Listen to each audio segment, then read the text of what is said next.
Books from the Popular Culture and Philosophy series, edited by William Irwin, definitely make an intriguing and a fun little addition to any bookshelf. And from what I've read so far, they're also just a lot of fun to read and really just as informative as they sound, though probably a little bit too academic in flavor for some readers, for sure.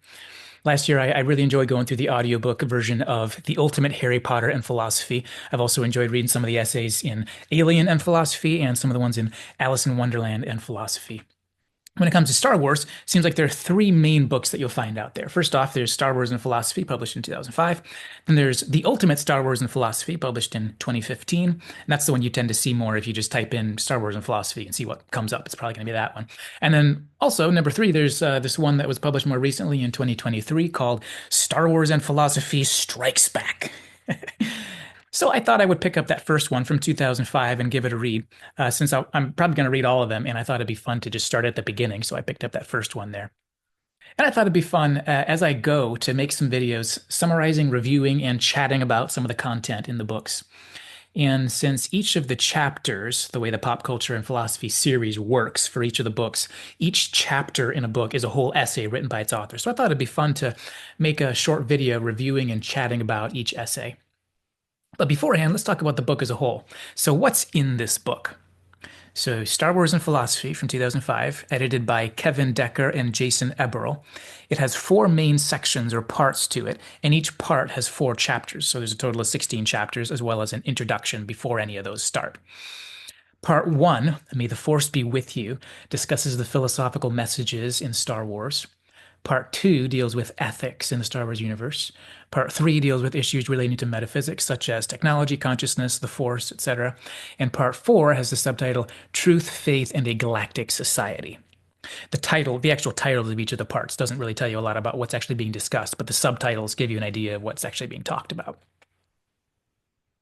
But before we get into any of those 16 chapters in those four categories of the philosophical messages of Star Wars, ethics, metaphysics, and truth and faith, before we get into any of that, first there's this introduction, which they call The Force is with you, but you're not a Jedi yet.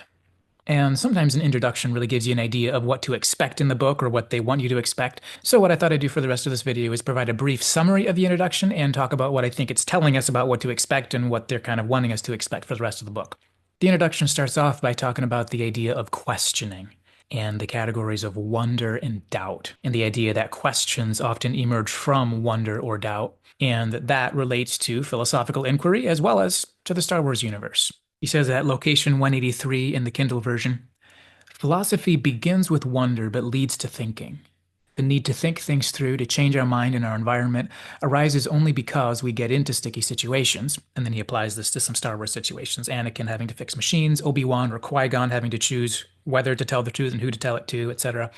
And then the author says, philosophical problems are often distinguished by the fact that the problem itself is unclear. We need to settle certain things about the world and ourselves, sometimes at the deepest levels, before we can blow this thing and go home. He says that on the blow this thing and go home. And then he transitions from introducing philosophical inquiry to introducing Star Wars. So he observes the Star Wars movies don't wear philosophy on its sleeve, and they're primarily vehicles for action scenes and fantasy themes, but they still involve characters reaching out and reaching deeply within to solve problems that are significantly larger than themselves.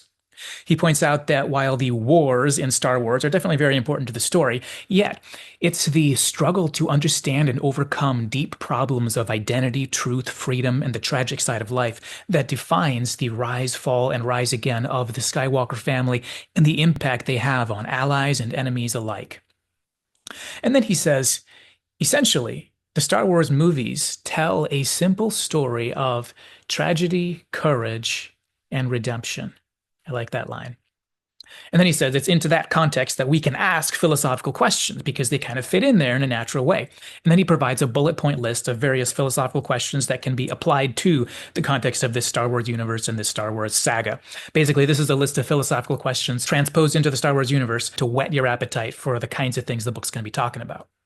Now, one criticism that I think you could make of this list And this is kind of similar with a lot of what we get in the pop culture and philosophy series that I've read so far, at least. But one criticism might be that this list here tends to be more focusing on exploring philosophy with thoroughness and care than on exploring Star Wars, or let's say exploring the aspects of Star Wars that would come into focus if you were doing, let's say, literary criticism, narrative criticism, film criticism, or anything like that.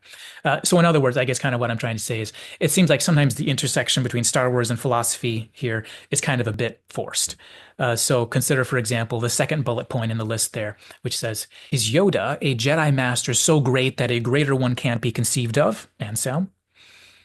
Okay, well, that has nothing to do really with Star Wars. That's talking about theology. Or the sixth question there, how do we know the sun will rise on Alderaan tomorrow, even if it has done so every day since the beginning of time? Hume. Once again, that's a philosophy question, not really a Star Wars question, not even a Star Wars related philosophy question. And that's not a problem if you came in intending primarily to learn about philosophy and only secondarily to reflect on Star Wars. But for me, it does tend to detract a little because what I'm looking for really is the philosophy that's actually in stories in some way, or at least directly relates, rather than just kind of something we're kind of shoehorning in there.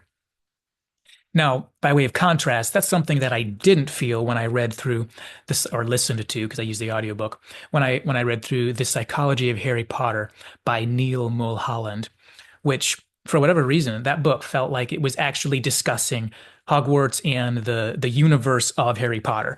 I didn't feel that kind of disconnect as though they were using Harry Potter as an excuse to talk about things that are unrelated.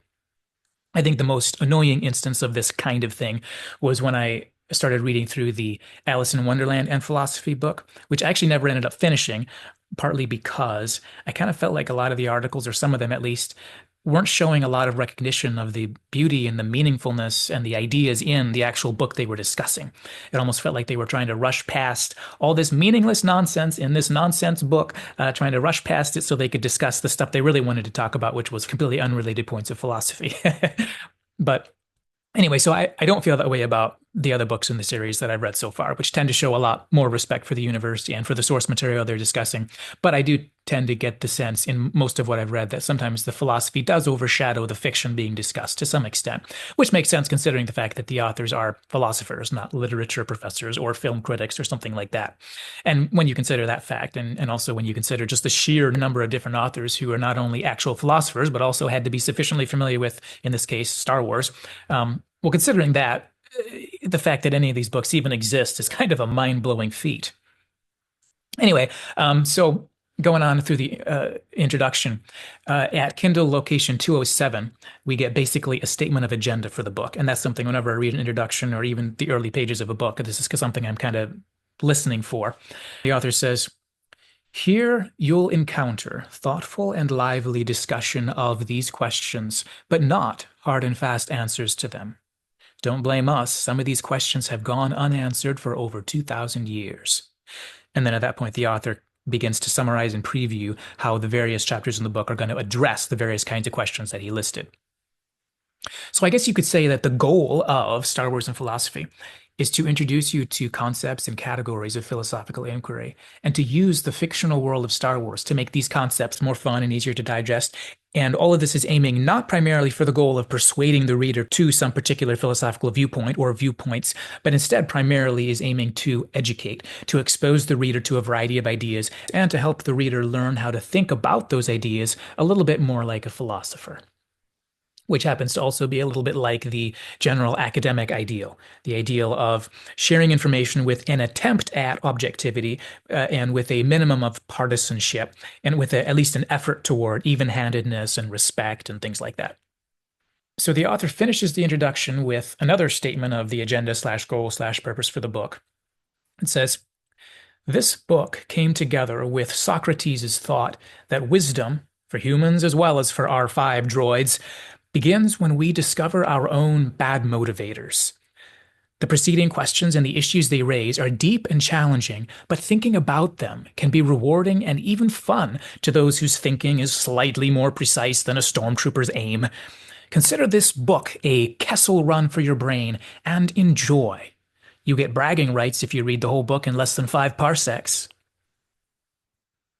So that's the end of the introduction. And I think that closing paragraph really encapsulates, especially along with the other purpose statement that I pointed out a minute ago, I think it really encapsulates the kind of things that the pop culture and philosophy series tends to do really well. So after finishing the intro, then it's time to get into part one of the book, the part that discusses the philosophical messages of Star Wars. Part one is going to include chapter one on destiny, freedom, and predestination. Chapter two on Stoicism, Yoda, the Emperor, and the Force. Chapter three on Eastern philosophies such as Taoism and Buddhism. And chapter four on morality, moral ambiguity in a black and white universe. Looks like some pretty fascinating stuff. And then as I go through it, I'll be making short videos chatting about each chapter and trying to summarize some of the key points in the structure and stuff like that. So you could either read the chapter and then watch my video on that chapter, or you could watch my videos even if you haven't read the book yet and you're kind of in that stage waiting to decide whether you think the book deserves to come to the top of your reading list or not, because I'll be given enough summary and stuff like that that you can follow the video, get an idea of what the chapter is about, even if you haven't read it. So anyway, either way, I hope you'll hit that subscribe button, and I'll see you in the next one.